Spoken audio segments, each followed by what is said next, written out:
and Politics with JT. That's SR&P with JT.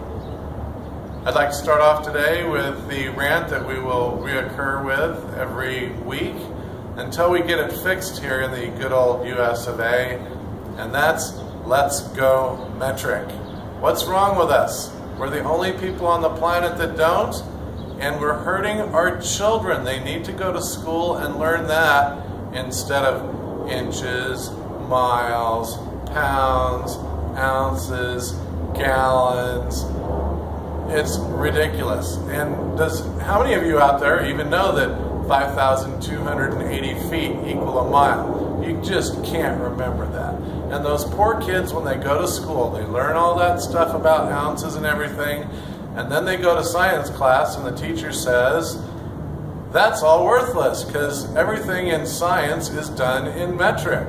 Oh yes, and everything in military is done in metric, and everything in medicine is done in metric.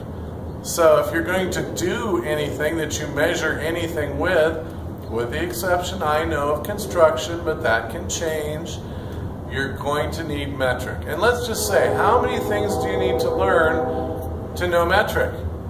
Well, let's do all of the measurements in 10 seconds or less. Ready?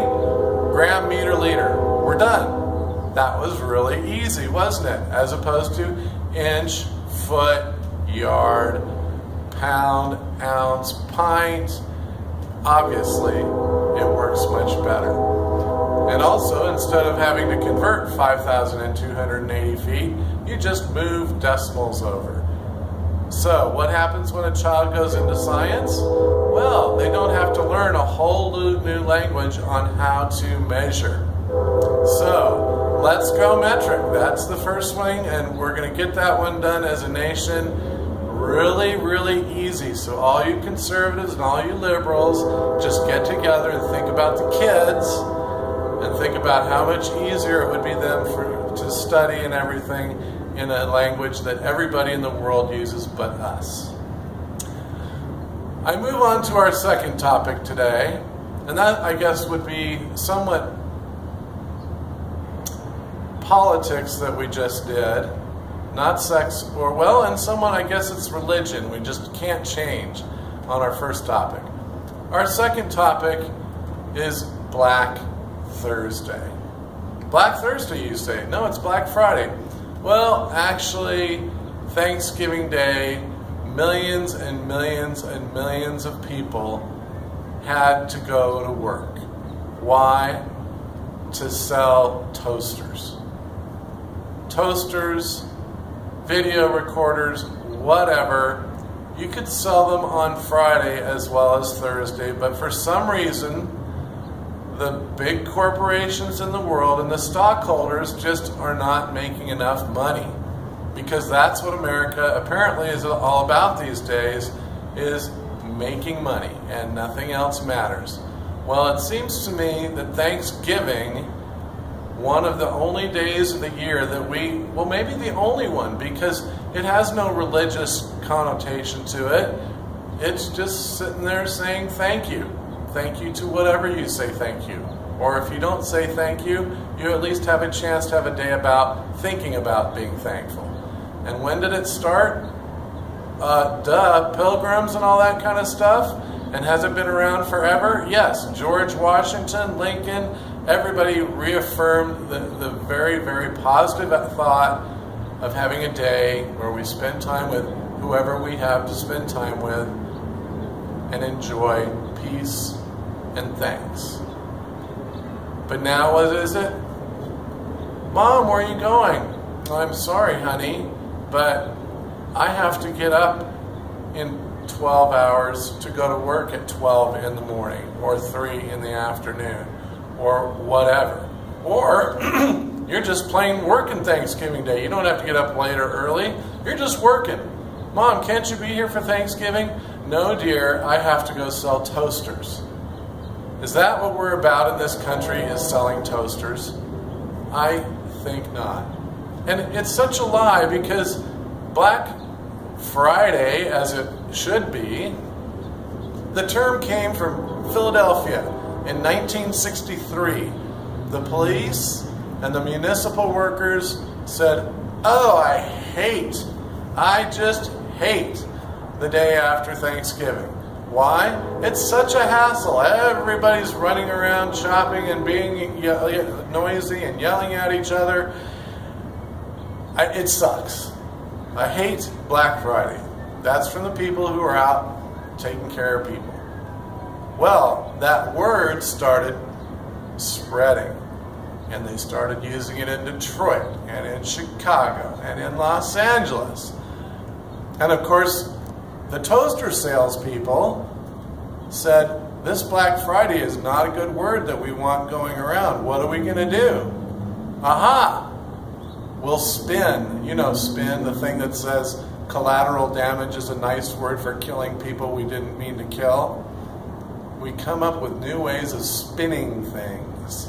So the yarn that we spun was businesses go into the black for the first time the day after Thanksgiving.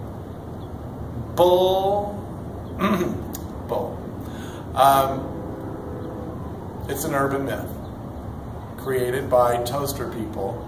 And you know who you are, because everybody sells toasters in one of their departments. And it's sad.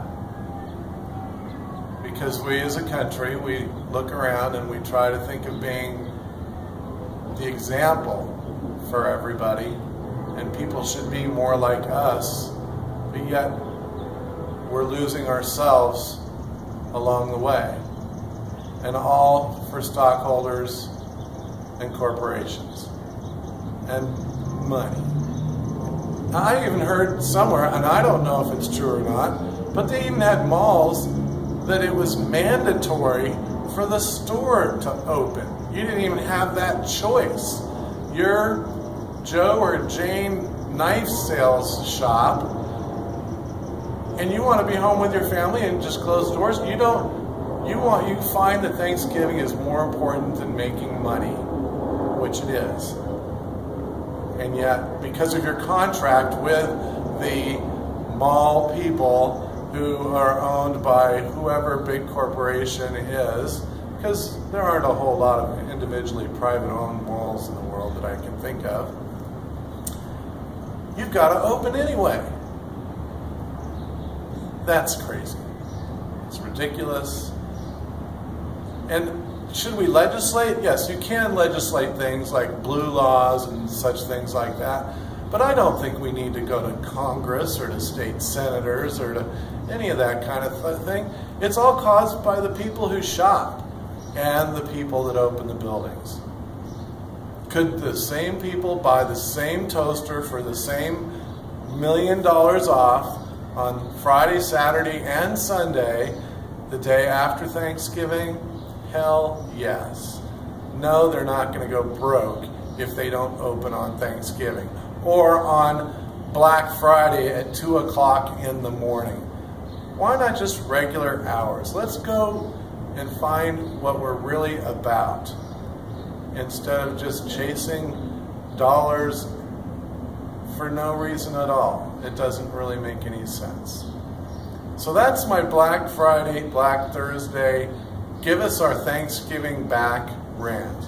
We will probably touch upon this again over the year, because this is something we need to start now and talking about, and perhaps with a little pushback, next Thanksgiving, every kid's mom can be at home having turkey or lasagna or pancetta or tostadas or Chinese or cashew chicken or whatever you like on your Thanksgiving table. So that's the end of that rant. Now, for our religion segment, I would like to read you something that was written many years ago. It even looks like it was written a long time ago. See? I got it out of my nuclear weapon pencil holder. That's fun, huh? Here, kids, have a nuke for Christmas. All right, let's see. What does this wisdom say? See scroll. I am a member of the Church of God, rendering all distinctions of creed, nationality, and heritage indistinguishable. My sibling is humankind, my parent, the cosmos, and my child, the earth. Amen.